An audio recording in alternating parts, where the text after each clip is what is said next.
Welcome to Out of Home Insider. Today's guest is Casey Binkley. Casey is the founder of Movia, the only mobile billboard media company with unique GPS tracking and impression analytics technology. A serial entrepreneur, Casey is also the co-founder of FastBrewing.com, one of the largest companies in the world that supplies home brewers and winemakers alike the essentials of their craft. Casey's a proponent of making it easy and keeping it simple, all with the goal of maximum effectiveness. Without further ado, Casey, welcome to the show. Thanks very much, Tim. Great to be here and awesome to meet everyone.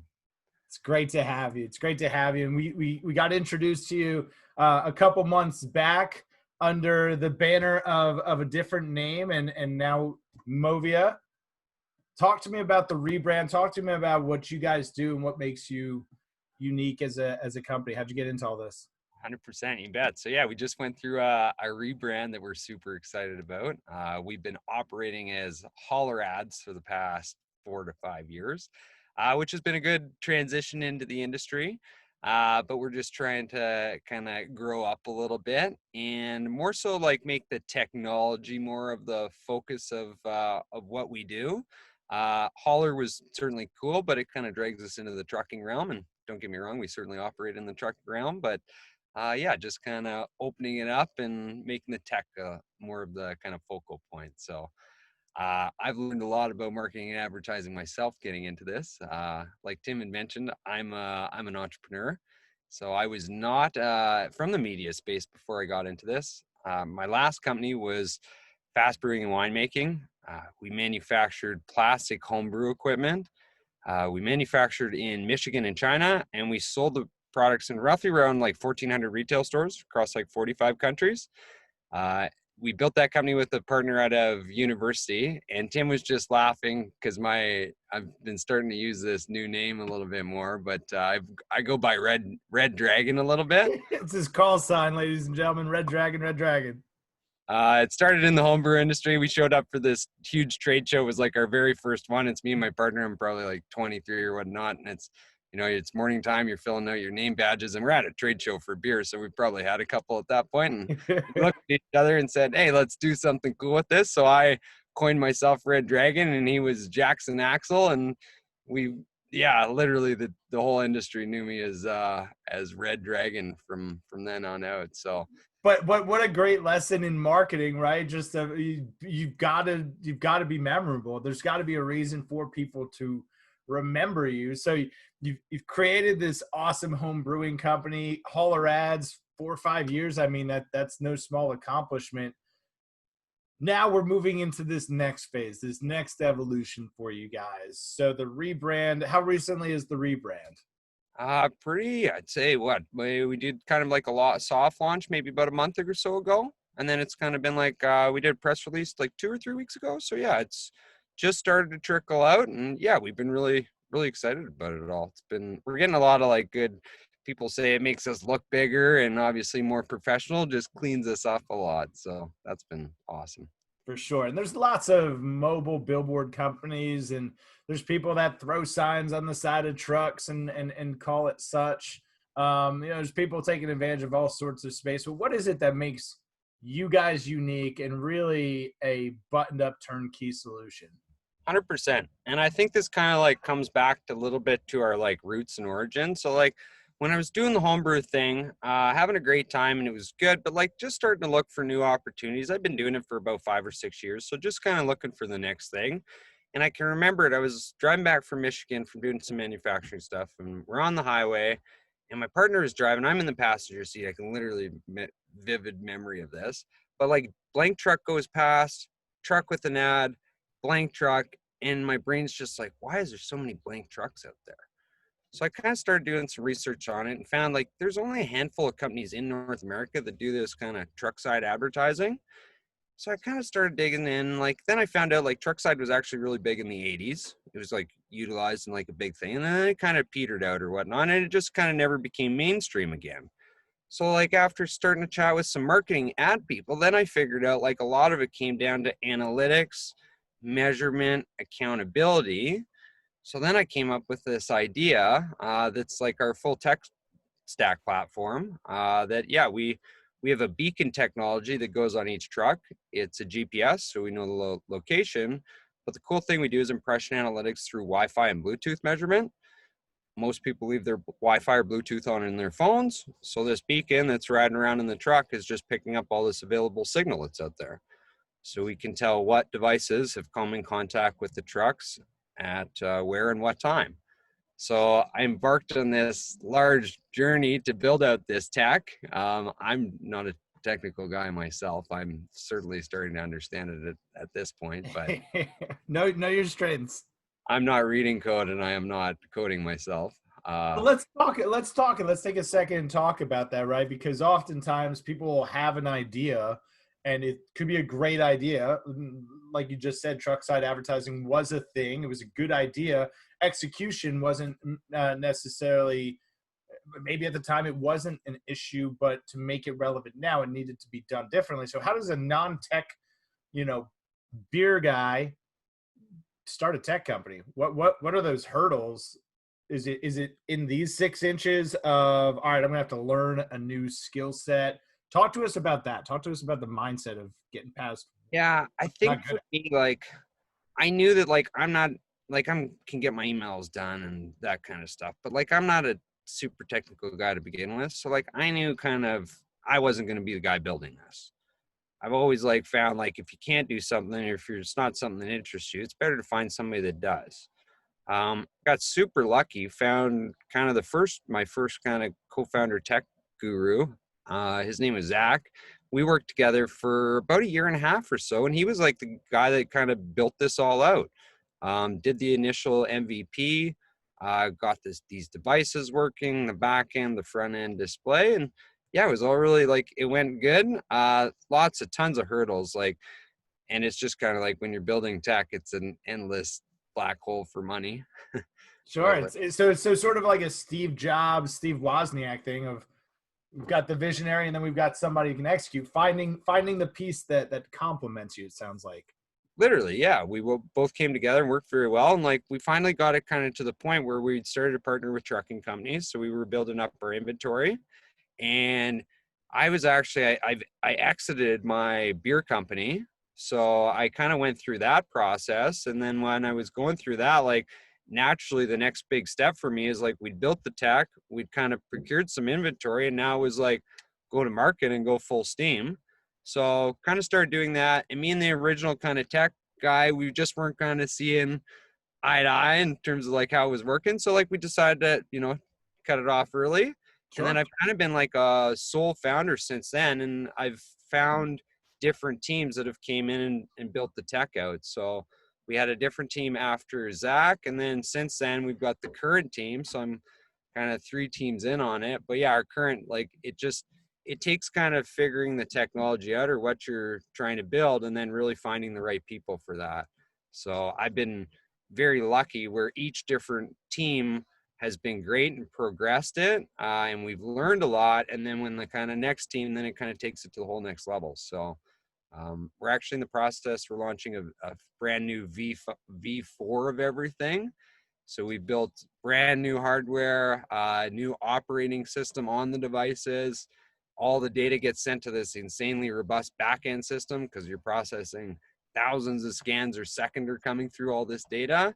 And then it's got a display in real time so that the customers can see it. So yeah, there's a whole slew of, whole team of tech guys that are working on this: hardware, operating system developers, back-end developers, front-end developers. It's, yeah, there's a lot going on. And we're blessed because like Canada's been, so this is a little, I'm in Toronto, but we certainly do this all over North America, but really blessed, like Toronto's, and I know there's some kind of research and development grants in the US too, but there's one up here that's called SHRED. It's an R&D tax credit. So for every dollar that we spend on R&D development, we get a 60 cents tax credit back at the end of the year. It's amazing. Pure cash. So like, if you spend $100,000 in dev for the year, in January, you get a check for 60 grand of it back. So you're developing for 40 cents on the dollar. Pretty much. Yeah. So it's pretty, yeah, we've got really lucky in that sense. No, it's great. So talk to me about who comes to you to help them. Is it brands that are running campaigns and they want them measured? Is it advertisers that say, hey, I want to do it this way? What's the core of your business? I think it's a little, so it's like both. It's brands, it's agencies, it's kind of all the above for sure. So like it kind of starts in like the out of home space where like we're running the truck ads and delivering all the analytics. So like, yeah, I mean, we definitely get on campaigns, and because we have this data and people can see it and touch it, feel it, like log into the dashboard and physically go check their truck out where it was. So I feel like that's kind of the initial phase of it. But the thing that we're starting to see a lot now is like we partner this in with mobile device retargeting. So we collect all the data and then we start sending messages back out onto the phones. So I think for us, like as brands move towards like more of a CPA model, like that cost per acquisition, that like being able to tie the data all the way through an out of home spend to actual like online conversions is like where a lot of like, what our executions are moving towards. When we first started, there wasn't a whole lot of like the digital component that was getting added on. But at this point, 60, maybe even 70% of our executions have a digital add-on. So like I look at we did a campaign in Seattle for a company called Moodsy. They're an online interior design company. So you buy a house and you take a picture of your living room and then you upload it on their platform and you're like, oh yeah, I want to check out this couch and this chair and this. So they're 100% online based, no brick and mortar. And when they executed with us, it was their very first out of home campaign ever because it's like huge digital, all like CPA model online. So we did this campaign. It was 14 weeks with 10 trucks in Seattle, executed, delivered 58 million out of home impressions. Then we targeted 1.2 million impressions online. And that was done to their specific demo, which was females, I think 31 to 39. And then on top of that, we were trying to find them engage with them when they were maybe thinking about home improvement. So I know a lot of the retargeted ads went to like home and garden or like Martha Stewart at home apps, kind of like in that, not necessarily on a TSN, like an athletic, but more or less home sense. So target audience in the moment where they're considering the thing that the advertiser does. Bingo. The other cool thing that we've started doing, and this is kind of a phrase that I've started to coin a little bit, but is frequency threshold retargeting. So out of home is really powerful in the sense that like, it's not you see that billboard like once or twice and want to buy. It's you've seen it 5 times or 10 times or 15 times. Now it's relevant. It's top of mind. You want to act on it. So on this Moodsy campaign, we set the threshold to 10. So we only retargeted this select demo, 31 to 39 females, once they've seen the trucks 10 times or 15 times. And did you have a time frame for that frequency? Was it 10 times in the next 10 days or was it 10 times over the course of a month? So the campaign was set up over 14 weeks. And basically it takes a good and this again kind of comes back to like market size and how many trucks are out there. But on this campaign, it took about 6 weeks till we started to see the frequency building of like 10. So basically, once we'd hit that frequency threshold with that device, they would automatically go into that retargeting pool and that online portion would start on it. Okay, so the frequency control was actually exposure to the truck. Once they'd seen the truck 10 times, then they would be qualified to get an online ad. I got to imagine that the results for that, right? Like just to recap, target audience is right. And we're going to make sure that they've been exposed to the truck multiple times. They've seen the ad before we start hitting them with ads online. What were the results like? Those are sound fundamentals. We drove a 14% higher online conversion rate for them, which for them was huge because like the ROI per customer per sign up or whatever is massive. So yeah, it was sure. And now you've got somebody who has a great first experience with out of home. They see it work in dollars and cents. A lot of folks listening to the show are in a business development or an account executive type role. How did you get in front of them to even get considered? You mentioned they hadn't done out of home before. How'd you get them to the dance? Yeah, for sure. So I do a lot of like just kind of cold outreach, to be honest with you. We're like constantly trying to find kind of those scaling tech companies. And like, don't get me wrong, I'm still going after the big Fortune 500s and whatever. But like a lot of like, companies out of San Francisco, like paying attention to like emails like Crunchbase does like in daily, send out. And it's telling you about kind of like funding activity that's going on in the I'm like, there's a daily email that goes out. I'm sure a bunch of people are on it called The Hustle. Like, it's another one that kind of cool products hop up on, or like, and then I just kind of start my general reaching out, emails, LinkedIn. I'm also somebody that I always encourage to, I'm a little old school. I just get on the phone. I call Imagine people. that. This thing still works. No kidding. No, I think it's great. And to hear it just simplified down into exactly that, because we can get caught up in all the minutia of, hey, here's this top secret, ninja prospecting thing that'll never require you to talk to somebody who isn't ready to buy ever again, because we want it to be easy. But the best relationships, in my experience, have been exactly that. Hey, I've got something that might be able to help you, or you're doing something interesting that I'd like to talk to you about. And would you like to talk about it? And if so, great, here it is. It sounds like you're growing the company based on that. You've got futuristic tech, but kind of an old school, time tested, proven approach to growing the business. Yeah, I'm a little like real business orientated where, I think businesses are around to make money and be profitable. And, if you have to raise $100 million to make 10 million, well, I don't know if that, the numbers just don't work for me on that. So I'm not a smart man, but yeah, that doesn't make a lot of sense. No, I think it's great that you're growing the company organically, and that's a great success story. What other things? What any big exciting campaigns going on right now as we get back to life as we knew it, or life as it shall be?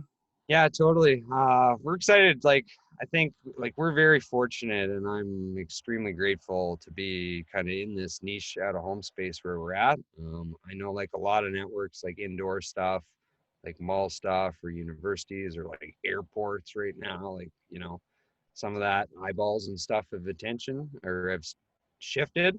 I was also chatting with somebody at Outfront that was talking about out of home dollars from below ground. So like specifically in Manhattan, like below ground in transit, uh, becoming coming above ground because like nobody wants to go down in the transit anymore. Sure. Well, yeah, we've been like very lucky that like a lot of our trucks have stayed extremely busy. Like definitely some of the B2B stuff is tapered off or slowed down.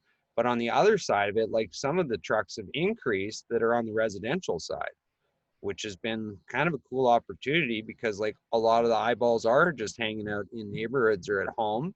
Everybody's kind of seeing what's going on. Like you're looking out of your window a little bit more because you're so bored of Netflix or whatever. I was doing it before. I was eating crackers, just looking out my front window. There you go. So like, the delivery truck comes, like people are getting goods, like it's engaging in that sense. So yeah, we just wrapped up an awesome execution for Coke Industries. We were in live in Atlanta and DC with them. It was really interesting because we were like collecting seeing the data like throughout COVID. So like, it's like chugging around and then all of a sudden just huge drop off.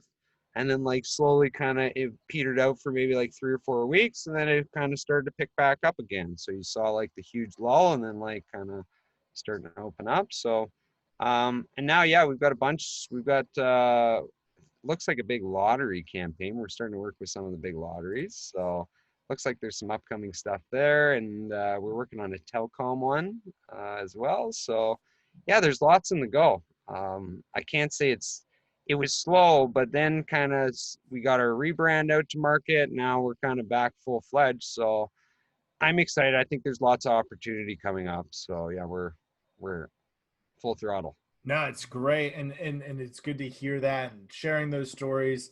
I think keeps everyone motivated with the work that they're doing. So thanks for sharing that. The technology itself, is it something that can I license? Right, there's lots of folks that tune in that are in the mobile billboard business. Can I license your platform for my business? whether I'm a mobile billboard company or maybe I'm just a company with a fleet of vehicles that I would like to integrate into my marketing. Is that something that you guys do? It's funny you say that, Tim. That is kind of the next phase of where we're going. He didn't pay me to ask him that. I was just I was selfishly curious. Yeah, we kind of like, it was funny. We've kind of stumbled into this. Like we developed this tech for our own internal network, and now it's like everybody loves it. And yeah, we've got to. So yeah, we're starting to kind of do some of this licensing stuff where we'd help get devices out on vehicles and beacons set up, and then kind of provide a dashboard and all the analytics and retargeting. So yeah, that's definitely where we're headed right now. So I think it's great because some of the, in my limited time at Adams, some of the best clients that I had the opportunity to work with were in those home service type industries, heating and cooling, that sort of thing. And they'd have great outdoor campaigns and they've got 50 trucks on the road. And I was like, why can't we just activate those trucks in some sort of way that integrates into their outdoor campaign and make their stuff even better? So it's exciting to hear that you guys have that coming down the pipe and that there's going to be opportunities. It sounds like maybe to partner, with some different players. 100%. I think out of home, I love it. But I feel like just like bringing more tech and data into it will just like strengthen and bring more dollars into out of home in general. So I'm a big proponent. Yeah, we absolutely agree with that. A lot of times we talk about, let's make it easy to spend money in out of home. And also let's tell a really good story. And that's kind of been the blessing, I guess, if there's been one, of the social distancing that we've had to do is it's accelerated the conversation around data, around targeting. And as the world comes back, advertisers are going to be looking at how can I measure my spend with you, because I need to make sure that it's working. So do you see that as being a major component in the growth of out of home over the next 12 to 18 months? Or is there something that we're not paying attention to where you think where you think we could focus some attention? I do. I mean, I see it all the time. I think like out of home is like shifted a little bit. And like I've been, just because I'm in Canada, but we've been chatting about like how out of home was a lot like recently. So originally out of home was like kind of an impression medium. It was Right. eyeballs up. That's what we heard, right? Impression program. And Totally. And Sure. then like, I guess like this was an interesting learning curve for me, but they kind of explained the history, impression median. And then like over the past, say like 10 to 5 to 10 years, it's kind of became more like strategic at home. So there's lots of like, you're doing like specific locations and you got to buy this, you got to have this sign because it's a kilometer away from your location. You're getting them on ramp or you're doing like huge takeovers in Times Square, like something like huge.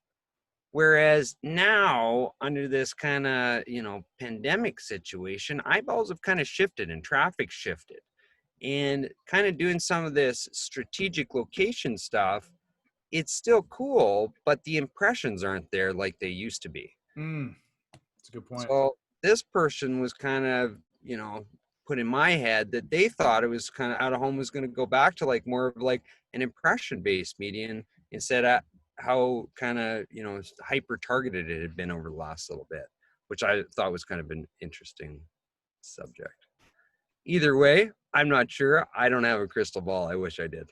Yeah, you and me both. No kidding, right? No, it's like for myself, I kid that I'm the digital marketing, recovering digital marketer.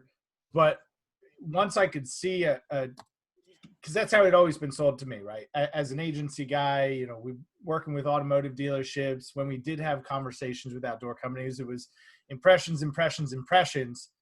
But in that digital marketing world where it's target audience, conversion, we're actually, there's tangibility to it and we're being held accountable to it. That was my standard coming into out of home, right? If I can't measure it, well, then what are we doing talking about it and why are we spending money on it? Let's focus on the things we can measure, which I've been humbled to learn, right? Out of home, 1 + 1 = 3, that there's more to it than just being targeted or just, focusing on one metric.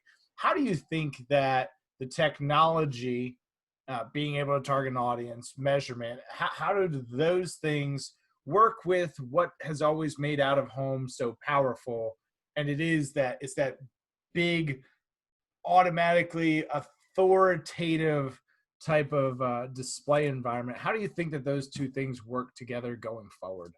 Yeah, I think like what you said. I think I mean, I love out of home, and I feel like anybody that's in out of home loves out of home because it is like it's so big, expansive, amazing to see. Sure. Like people get excited. It's the real world.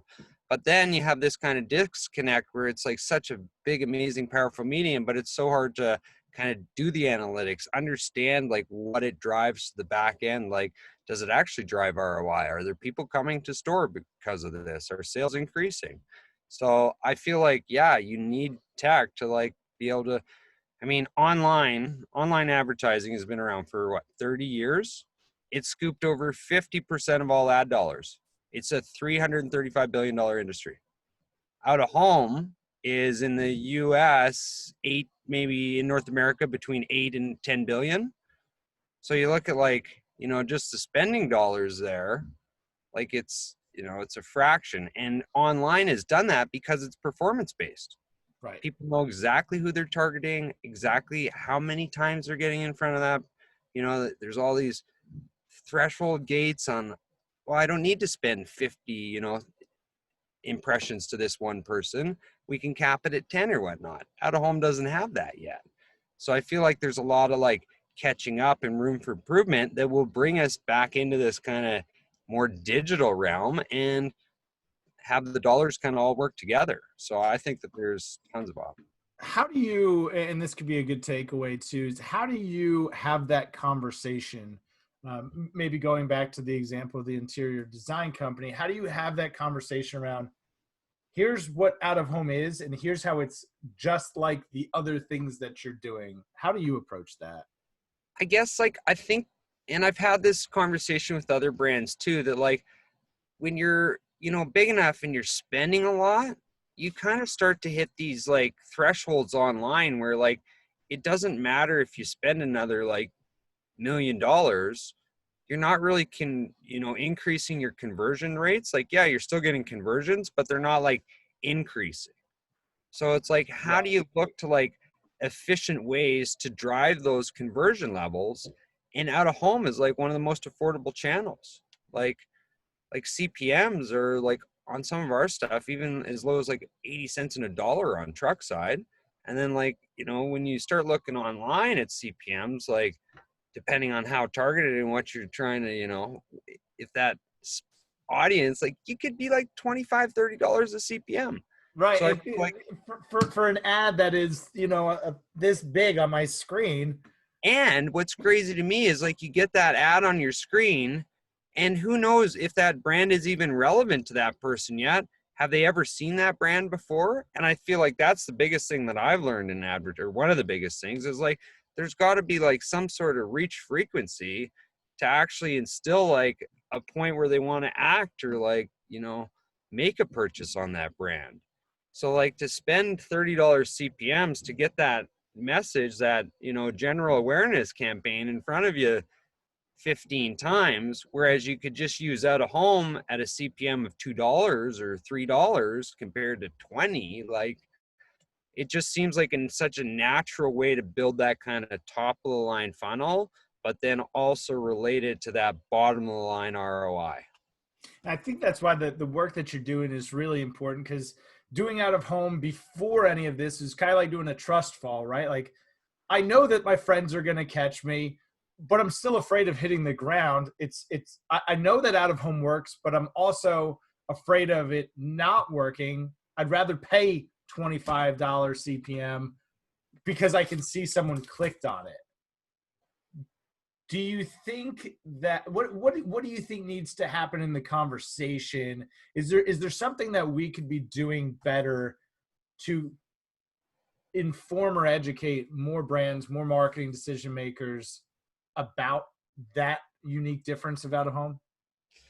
It's tough. Like in brand, like when you're dealing with a brand and you can get like the whole team together and chat about this kind of stuff is kind of the, as good as it gets. Because you've got that general marketing manager, maybe there's an out of home person, you get the digital team in the room. everybody's working together. I feel like it gets a little more tougher when you're in the agency world, because a lot of, there's a specific out of home team and that digital team, and a lot of times they're not very connected at all. And now you're kind of like pitching this digital portion onto an out of home plan. It's like, well, does that come out of home dollars, or does it become out of digital? So I feel like, to have better integrations between some of these teams is definitely going to help conversations from, people like us, because it's kind of symbiotic and working together. I really think, like, as an industry, just like talking about how out of home like really drives this online, activations, conversions. Like, there's a lot of, I'm always like looking for cool studies and stuff that are out there. I've definitely found some cool Nielsen ones and whatnot that like talk about kind of driving online. So any case studies and that kind of stuff, I think it's like good that we all share that, regardless if it's like bus ads or static billboards or truck ads, whatever it is. Like, say, hey, this out of home is driving these online conversions. This is what it's doing. Sure. And I had the opportunity to work on a campaign at Adams. So while I was at Adams, I helped launch I guess we'll call it a product, but essentially it was the combination of billboards plus geofencing, right? Hey, someone that saw this billboard is going to get this ad, and then we can target based on, are they female, are they male, what's the age, and talk to that target audience, just like you were discussing earlier. And this was kind of the aha moment for me, was when we did this with a nonprofit who helps homeless men get back on their feet. And all they did was add some digital billboards, some geofencing to that, and pointed it all back to their website. Yeah, 2-3 weeks into it, I log into Google Analytics, and their GA was set up beautifully, and they had a great person on the board. It was all organized, which is nice. And we looked at conversion goals, and they were up 39% for website donations. It's unreal. Now, traditionally, nonprofits, right? It's $1 in, $5 back. A lot of direct mail, direct response type of mindset. They were just doing the billboards as like a nice to have. And here they are getting 39% more website donations. Called up the marketing director and said, did you guys do anything else different? Is there something I should know here? No, we just put up the billboards. Well, your website donations are up 39% by just turning on some digital billboards, a little bit of geofencing. Love that. There's stories like that. So for me, right, that sets the hook. And I said, I got to get more. And I could just, every single time, there's consistent proof in the pudding that this stuff really works. Considering, I hate to use the word fragmentation, but it's the right word. Out of home is fragmented. If I want to buy a Facebook ad, I go to Facebook, I buy a Facebook ad, and then I'm done. If I want to buy an out of home ad, there's 1,000 different ways to do it. You guys have the conversion and the dashboard and everything internally. What is it that advertisers or brands, agencies find most appealing about the measurement in your experience? I think it's like, at the start, I would have thought it was like kind of like planning, pre-planning. So being able to say, hey, like, I know that this truck is spending this time in this neighborhood. We know it targets this.